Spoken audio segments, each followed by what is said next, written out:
Šodien es jums parādīšu savu māju, kurā mēs jau dzīvojam 17 gadus. Jo es jau vairāk kārtīgi esmu teikusi, ka es esmu apprecējusies ar arhitektu. Lūk, arī viņš, Gatis Gavars. Visa māja no sākuma līdz beigām ir tavs autordarbs, vai ne? Jā. Jūs man jautāsiet, kas šeit ir? Patiesībā ir pirmais mājas uzmetums, vai ne? Jā. Te var redzēt pat datumu. 6. janvārs. 6. gads, bet 5. datums tur ir. 6. janvārs. Jā, 5. janvārs. Jā, gads blociņā zīmēja un man rādīja, kāda māja izskatīsies. Nu, un ņemot vērā to, ka te ir stikla durvis un viņas vajadzēja kaut kā iemarķēt, lai cilvēki neieskrien tais durvīs. Tā par to ir jādomā. Mans vīrs, Gatis Gavars, arhitekts, GB Studio īpašnieks.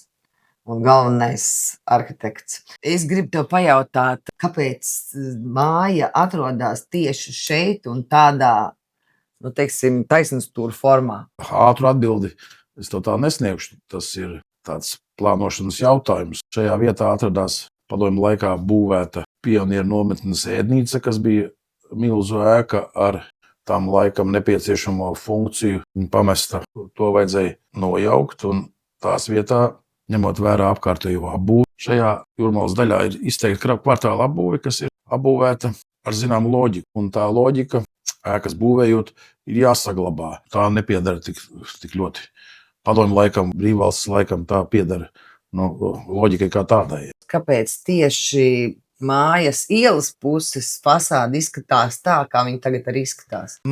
Tā ir tāda atsauce uz manu personīgo pieredzi, manu personīgo dzīves gājumu. Es visu savu bērnību, jaunību un arī briedumu gadus esmu pavadījis jahtklubā.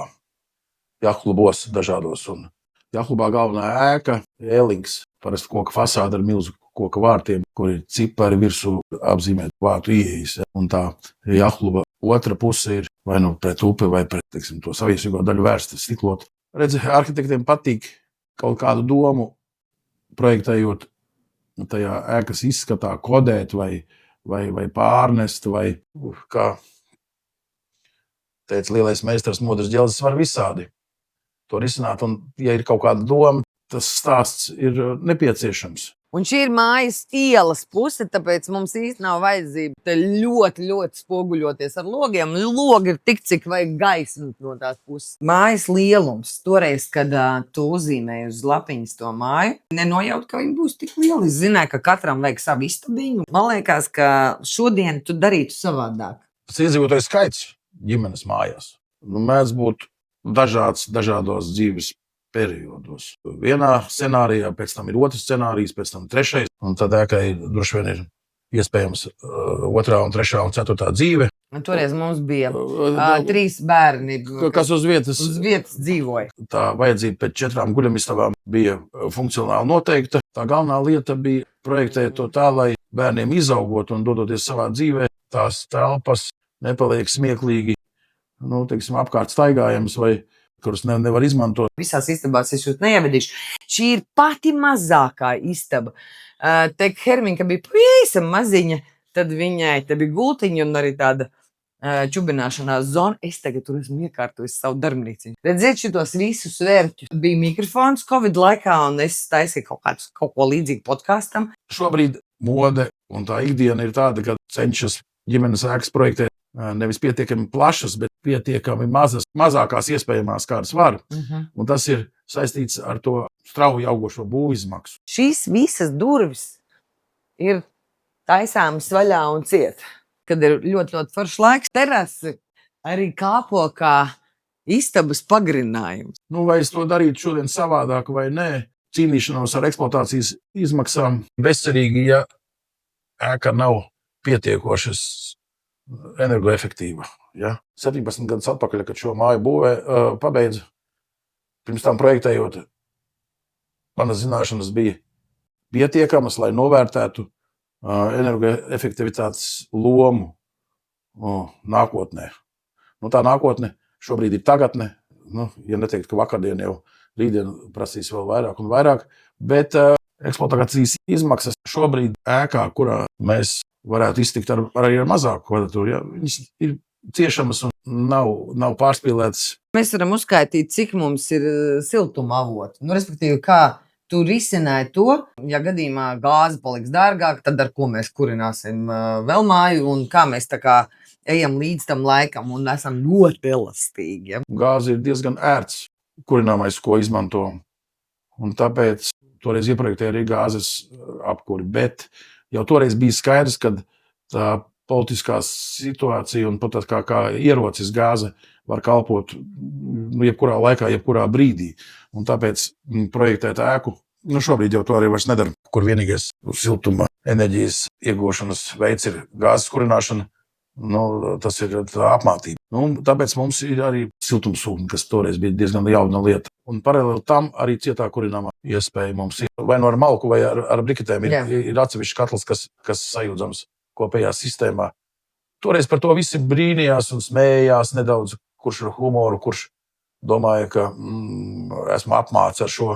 Vasarā siltā ūdens uzsildīšanai gāze ir ļoti efektīva. Salu pārdzīvo ar kurināmo, kas ir lētāks, un katrā ziņā tā apziņa, ka, lai notiek kas notikdams, malku Latvijā vienmēr var sagādāt. Demī-sezona, kas ir demī-sezona, tas ir agrs pavasaris, tad, kad beidzās apkuram, tad, kad mēs izslēdzam apkuri, bet ir vēl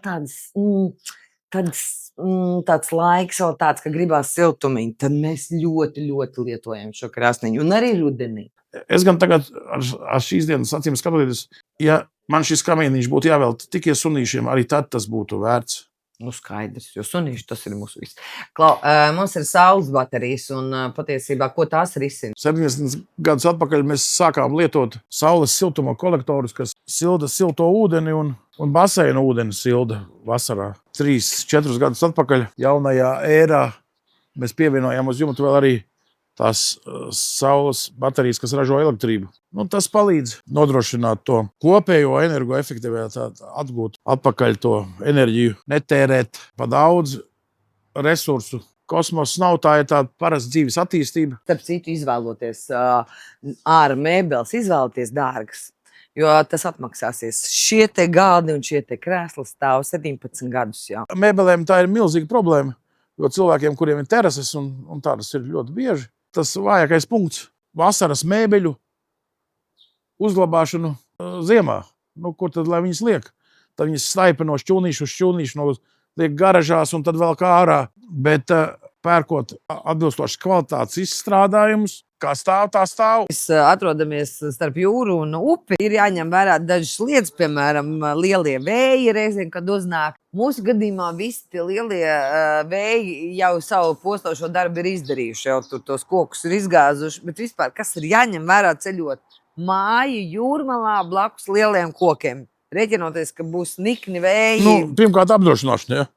Pirmkārt apdrošināšana. Jebkurā vietā projektējot, pirmais noteiktošais apstākļus ir apkārtējās vides konteksts. Visplašākajā tajā nozīmē. Gan telpiski, tas arhitektoniski, gan vēsturiski, laika apstākļi. Un tas ir pašsaprotami arhitektam, kas par to domā. Cirst koku, kas ir audzis 200 gadus, tur vajag dušu, lai to uzņemtos. Un ja ir kāds risinājums, kas ļauj to nedarīt, tad to vajag izmantot. Es varbūt tev pārāk bieži neesmu teikusi, bet šī ir tā reize, kad tev saku, ka paldies par ērto māju, ko tu uzcēli, jo man šeit vienmēr ir pieticis vietas. Patiesībā man ļoti maz ko ļāva šeit darīt. Tā kā Gatis ļoti cenzē katru gleznu, katru detaļu. Es gribēju ļoti izpausties. Viņš teica, re, kur ir toalete, tur tu ej un arī izpaudies. Garaža, tur ir apkuris, visa tā sistēma iekšā garažā, tur mēs neiesim, bet šeit ir gata. Tāda tā kā studija. Un mana sauna. Vēl kaut kur dziesmu dziedā. Tad, kad bija bērnu pilna māja, arī bija pietiekoši daudz vietas. Un tagad mēs faktiski esam palikuši šai mājā divatā. Un arī gribas teikt, un neviena lieka kvadrātmetra. Jo tev ir projekts, kas saucās AB plus māja. Šī ir tāda mūžīga problēma bijusi. Un es ļoti garus gadus savā darba dzīvē esmu mēģinājis to risināt. Un šobrīd mums ir viens, nelietosim varbūt tādu apzīmējumu kā tipveida projekts, bet tiražējums risinājums, kas saucās AB plus māja, kurai A lielums, B lielums, AB plus lielums, ēkas staipīšanās un tā atbilstība cilvēku skaitam un cilvēku dzīves ritmam, kas tur ir, iespējama nelielāka, lielāka un tad atkal nelielāka, ar iekšēju tādu transformāciju, ļoti ekonomisku lietošanu, kas atbilst mūsdienu vajadzībām un prasībām. Garus gadus, ko cilvēki dzīvo, nemainot ēkas, teiksim, konfigurāciju būtiski un neiegūdot milzu naudu viņas pārbūvē. Jūs esat ieinteresēti šajā projektā, tad vēršaties GB studio mājaslapā. Konsultācijas jau jūs sniedzat, un tas nav nemaz tik briesmīgi dārgi. Nē, bez konsultācijām ja nekas nenotiek tā. Ja mēs tagad runājam par šādu ēku tipu kā ģimenes mājas, cilvēks parasti to dara vienreiz, divreiz, neizbēgami pieļauj kļūdas, kas ir gan telpiskas, gan funkcionālas, gan arī ekonomiski ļoti, ļoti sāpīgas. Līdz ar to es domāju, ka mēs šajā AB plus mājas projektā esam mēģinājuši atrast to zelta vidusceļu, nodrošinot ēkai likviditāti, iespējami augstu, ja viņi jāpārdod. Ko tas nozīmē? Tas nozīmē, ka viņi dara pēc iespējas lielam cilvēku klāstam un tā. Šeit es gribētu nodemonstrēt. Mums ir viens ļoti svarīgs mājas priekšmets, tas ir galds. Mēs pie šī galda ļoti daudz esam smejušies, dziedājuši. Arī varbūt raudājuši. Galds, pie kura sēžās ne tikai ģimene, bet arī draugi, pie šī galda pietiek vietas visiem. Nu, tas ir tā kā AB plus mājā. Tieši tā. Tiem, kas varbūt nevisai labi tā spēj iztēloties, ko nozīmē AB plus mājas ideja. No šīs dienas acīm skatoties, izejot cauri mūsu mājai, ir par kaut ko kauns vai arī milzīgs lepnums. Es teiktu, ka var dažādi.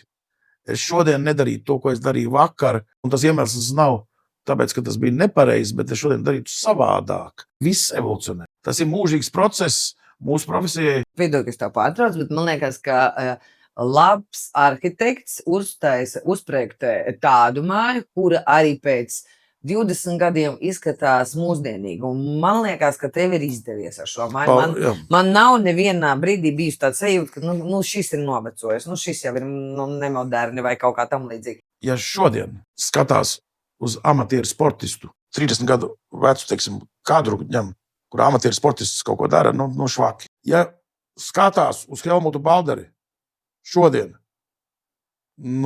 tā ir klase arī šodien. Labs vakar nenozīmē, ka tas ir slikts šodien. Mēdz būt, ka tas labs, kas ir vakar, ir vēl labāks šodien. Un ēkām tā štēle ir tāda, ka ēkas mūžs ir parasti, bieži garāks nekā cilvēku mūžs. Projektējot ēku,